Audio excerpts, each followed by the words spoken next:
तर फडणवीसांच्या या फटकेबाजीनंतर पुढे जाऊया। आधीच काँग्रेससह विरोधकांच्या टार्गेटवर असलेला निवडणूक आयोग आता आणखी एका निर्णयामुळे वादात सापडलाय। निवडणूक झाल्यानंतर त्याचं फुटेज 45 दिवसांच्या आत नष्ट करण्याचा निर्णय निवडणूक आयोगाने घेतलाय। आयोगाच्या फुटेजचा गैरवापर होत असल्याचा निवडणूक आयोगाला संशय आहे। मात्र आयोगाच्या या निर्णयावर विरोधकांनी जोरदार हल्लाबोल केलाय। भाजपला संरक्षण देण्यासाठी हा निर्णय असल्याचा विरोधकांचा आरोप आहे। पाहूया हा स्पेशल रिपोर्ट। आयोगानं जो नियमात बदल करण्याचा प्रयत्न चालवलेला आहे तो भारतीय जनता पक्षाचे आणि त्यांच्या बगलबच्च्यांच्या घोटाळ्यांना प्रोटेक्शन देण्याचा। कोणत्या बूथवर किती मतं झाली, किती लोक लाईन मध्ये होते, हे आम्हाला बघण्याचा अधिकार आहे। का सरकार लपवती आहे? मवियाचे नेते ज्याविषयी बोलतायत तो आहे निवडणूक आयोगाचा एक मोठा निर्णय। निवडणुकीचं व्हिडिओ फुटेज आणि फोटो हे निकाल जाहीर झाल्यानंतर 45 दिवसांनी डिलीट करण्याचे आदेश निवडणूक आयोगाने दिलेत। निवडणूक आयोगाने आपल्या मार्गदर्शक तत्वांमध्ये ही मोठी सुधारणा केली आहे। सर्व राज्यांच्या मुख्य निवडणूक आयुक्तांना या निर्णयाची अंमलबजावणी करण्याचे आदेश दिलेत। व्हिडिओ फुटेज स्टोअर करण्याचा कालावधी अचानक कमी करण्याचा निर्णय घेतल्यामुळे विरोधकांनी शंका उपस्थित केली आहे। आयोगानं जो नियमात बदल करण्याचा प्रयत्न चालवलेला आहे तो भारतीय जनता पक्षाचे आणि त्यांच्या बगलबच्च्यांच्या घोटाळ्यांना प्रोटेक्शन देण्याचे। आतापर्यंत हे नियम नव्हते।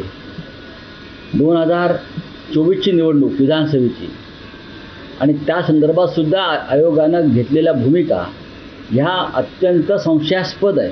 माननीय हरियाणा पंजाब हायकोर्टाने जो निर्णय दिलेला होता या निर्णयाला 48 तासामध्ये नरेंद्र मोदीच्या सरकारने निवडणूक आयोगाच्या पत्राच्या आधारावर रूल 93 बदलवलं 48 तासात। याचा अर्थ दालमे काला आहे आणि त्याच्यामुळे आम्ही माननीय सुप्रीम कोर्टामध्ये धाव घेतलेली आहे। माननीय सुप्रीम कोर्टावर आमचा विश्वास आहे। सरकार हे लपवण्याचा प्रयत्न का करते आहे, वस्तुस्थिती का नाही होऊ दे? नसेल गडबड तर सांगा, तसं दाखवा आम्हाला काय नेमकं आहे। कोणत्या बूथवर किती मतं झाली, किती लोक लाईन मध्ये होते, हे आम्हाला बघण्याचा अधिकार आहे। का सरकार लपवती आहे? तर भाजपनं या निर्णयाचं समर्थन करत विरोधकांना निवडणूक आयोगाच्या निर्णयाचा अभ्यास करण्याचा सल्ला दिलाय।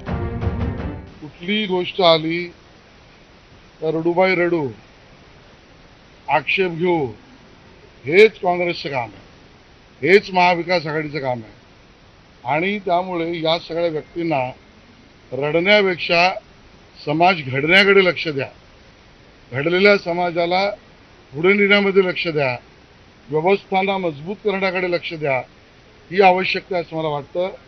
निवडणूक आयोगाच्या निर्णयावर ज्यांना मतं मांडायची त्यांनी जरूर मांडावी, पण निवडणूक आयोग का म्हणतंय याचा अभ्यासही करावा, एवढंच माझं मत आहे। वास्तविक निवडणूक प्रक्रियेचं व्हिडिओ फुटेज आणि फोटो किती काळ जतन करावेत याबाबत निवडणूक आयोगाची यापूर्वीची तत्व वेगळी होती। नामांकनपूर्व कालावधीचं फुटेज 3 महिने जतन करावं, प्रचार कालावधी, मतदान आणि मतमोजणीचं फुटेज टप्प्यानुसार 6 महिने ते 1 वर्ष जतन करावं। नव्या मार्गदर्शक सूचनांमध्ये हा कालावधी 45 दिवसांवर आणण्यात आलाय। नवी मार्गदर्शक तत्व काय आहेत ते पाहूया। निवडणुकीचं फुटेज निकालानंतर 45 दिवस जतन करावं। कोर्टात याचिका दाखल झाल्यास निकाल लागेपर्यंत फुटेज जतन करावं। फुटेज वगळता इतर कागदपत्र सार्वजनिक तपासणीसाठी खुली असतील। या फुटेजचा गैरवापर झाल्याचे अनुभव असल्यामुळेच नियमात हा बदल केल्याचं स्पष्टीकरण निवडणूक आयोगाने दिलंय। तर या निर्णयामुळे मतदान प्रक्रियेतील पारदर्शकतेला फटका बसत असल्याचा विरोधकांचा आरोप आहे। काही दिवसांपूर्वीच विरोधी पक्षनेते राहुल गांधींनी निवडणूक आयोगाला विचारलेल्या प्रश्नांमध्ये या मुद्द्याचाही समावेश होता। न्यायालयानं फुटेज देण्याचे निर्देश दिल्यानंतर निवडणूक आयोगानं फुटेज देण्याऐवजी आपल्या नियमात बदल केल्याचा आरोप राहुल गांधींनी केला होता। डिसेंबर 2024 मध्ये पंजाब आणि हरियाणा उच्च न्यायालयानं एक निकाल दिला। उमेदवाराला सीसीटीव्ही फुटेज देण्याचे आदेश निवडणूक आयोगाला देण्यात आले। त्यानंतर पुढच्याच आठवड्यात निवडणूक आयोगानं नियम 93 मध्ये बदल केले। निवडणुकीसंबंधी फुटेज सार्वजनिक वापरासाठी उपलब्ध नसेल असा बदल नियमात करण्यात आला।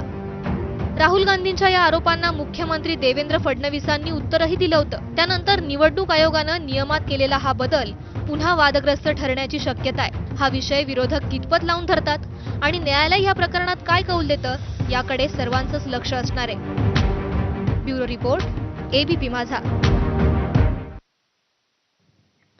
आणि यानंतर एक धक्कादायक बातमी. नाटक, सिनेमा, मालिका मराठी माणसांना जगाला लावतात जगण्याचा तो भाग आहे.